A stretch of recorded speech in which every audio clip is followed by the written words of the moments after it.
Troca de mensagens com banqueiro Daniel Vorcaro aumenta a pressão por investigação contra ministro do Supremo Tribunal Federal, Alexandre de Moraes. Matheus Chu. Algo que, se ocorrer, será inédito na história do Supremo Tribunal Federal, Macedo. Em 135 anos de história, nunca um ministro foi processado ou afastado por crime comum ou de responsabilidade. Aumentou muito a pressão para que Moraes seja investigado em razão da divulgação pelo jornal O Globo das mensagens trocadas por ele com o banqueiro Daniel Vorcaro, no dia em que Vorcaro foi preso pela primeira vez. Isso se deu em 17 de novembro do ano passado. Ao longo do dia, várias mensagens foram trocadas entre os dois, de acordo com a quebra de sigilo. As informações estão no celular que foi apreendido com Vorcaro justamente neste dia da prisão. Foram reveladas agora, no momento em que, na terceira fase da Operação Compliance Zero, ele voltou a ser preso. Nas mensagens, Vorcaro relatou ao ministro Alexandre de Moraes detalhes sobre a tentativa de vender o Banco Master. Ele disse que estava avançando nas tentativas de tratativa com o Grupo Fictor, investidores inclusive estrangeiros, que poderiam comprar o banco após as negativas, as futuras negativas que estavam previstas já do Banco Central para a venda ao BRB, o Banco de Brasília. Em um determinado momento, em uma mensagem, Vorcaro pergunta para Moraes: conseguiu bloquear o que, segundo investigadores, pode se referir ao pedido de prisão contra ele?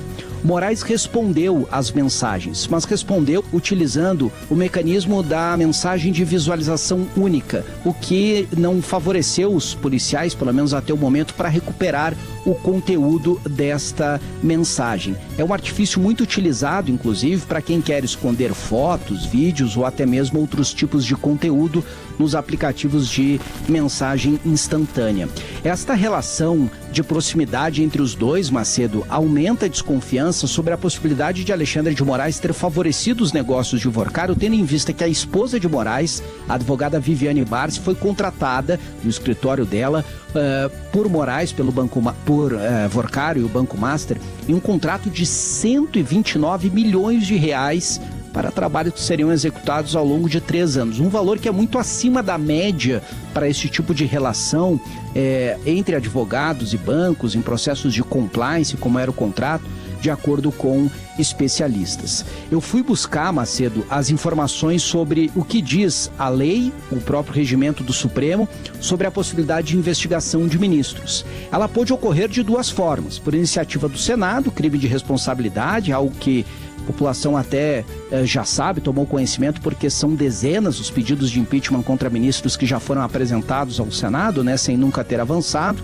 mas também casos de crime podem ser investigados a partir de um pedido do Procurador-Geral da República. Hoje quem ocupa este cargo é o procurador Paulo Gonet. Então seria necessária uma iniciativa dele ou até mesmo do próprio Supremo Tribunal Federal provocar a PGR para que um ministro seja investigado. Com estas novas informações, a pressão aumentou muito, especialmente se vierem novas provas, novas informações sobre a relação entre os dois.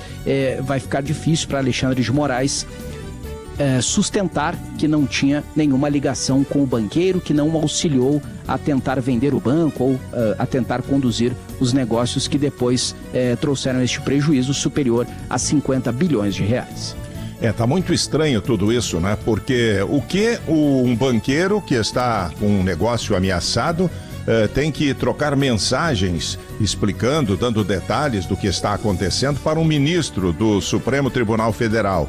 O que ele quis dizer com "você bloqueou"? Por que esse ministro, ao trocar mensagens com essa pessoa, tem o cuidado de usar mensagens, usar uma ferramenta que esconde o que foi dito? Tudo isso está muito estranho, ou nem está estranho, né? Além disso, esse detalhe de o escritório da mulher do Moraes ter sido contratado por um valor que todos os especialistas, operadores de direito, dizem estar acima dos valores de mercado para um serviço dessa natureza.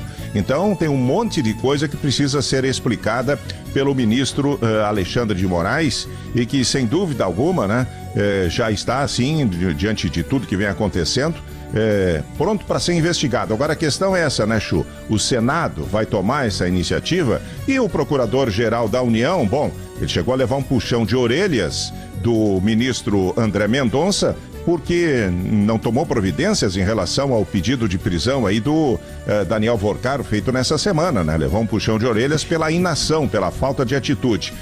O Paulo Gonet que tem que se caracterizado por não tomar atitudes, tanto que estão dizendo que ele é um segundo Augusto Aras, né? Que foi o procurador-geral durante o governo Bolsonaro e que deixou de agir em várias oportunidades perante indícios de crimes cometidos pelo próprio presidente ou por assessores próximos, né? Então, já estão dizendo que o Paulo Gonet é o novo Augusto Aras, né? Problema neste nosso sistema, em que o presidente da República indica, né, Macedo, o procurador-geral, indica os ministros do Supremo e muitas vezes os interesses políticos ficam acima, né, do que tecnicamente os indícios ou as provas estão mostrando. O ministro Alexandre de Moraes, hoje eu questionei o gabinete dele, afirmou que não vai se manifestar, mas ontem, ao jornal O Globo, o magistrado disse em nota que não recebeu as mensagens referidas na matéria e trata-se de ilação mentirosa no sentido de atacar o Supremo. Escrevi há pouco em GZH, Macedo. Ninguém aqui está atacando o Supremo Tribunal Federal. Não se está questionando uma decisão do ministro ou uma decisão colegiada do Supremo. O que se está questionando é a relação individual, particular de um ministro que pode ter favorecido negócios da esposa dele junto a um banqueiro, né? Nessas horas, eles gostam de misturar as coisas, né? Eles gostam de ser a instituição. Na verdade, ninguém está questionando a força, a importância, o valor, a necessidade do Supremo. O que se está questionando são atitudes suspeitas de um ministro que podem colocar até em risco futuramente a confiança em relação a essa instituição tão importante aí no sistema de pesos e contrapesos da República. Não se está questionando o Supremo, não se está questionando a instituição. O ministro é que está, né, ao ser questionado, que está se valendo da instituição como um escudo para se defender, né? Outra coisa que chama muita atenção, Macedo, nessa troca de mensagens é o seguinte: Vorcaro, no dia 17 de novembro, ele foi preso por volta de 10 da noite no aeroporto de Guarulhos, prestes a embarcar para o exterior. O que, segundo a Polícia Federal, é uma evidência muito clara de que ele estava tentando fugir. E foi só o monitoramento dele que impediu, né, esta fuga. Às 7h58 da noite, tá, 19h58, ele volta a pedir atualizações ao ministro Alexandre de Moraes, perguntando alguma novidade, e o ministro respondeu com mensagens em sequência, essas mensagens de visualização única, que não puderam ser recuperadas, às 8h21 e às 8h23, portanto, 25 minutos após a pergunta. Então era uma comunicação quase que instantânea, né? Do ministro da Suprema Corte, que em tese deveria estar acima desse tipo de relação, falando com um banqueiro investigado, já com negócios sendo analisados pelo Banco Central como sendo claramente, expressamente fraudulentos. Enfim, o conteúdo não foi todo acessado, mas somente esta relação parece que já deveria ser motivo suficiente para uma investigação. Sem dúvida, sem dúvida. Mas esses senhores se colocam acima do bem e do mal, né?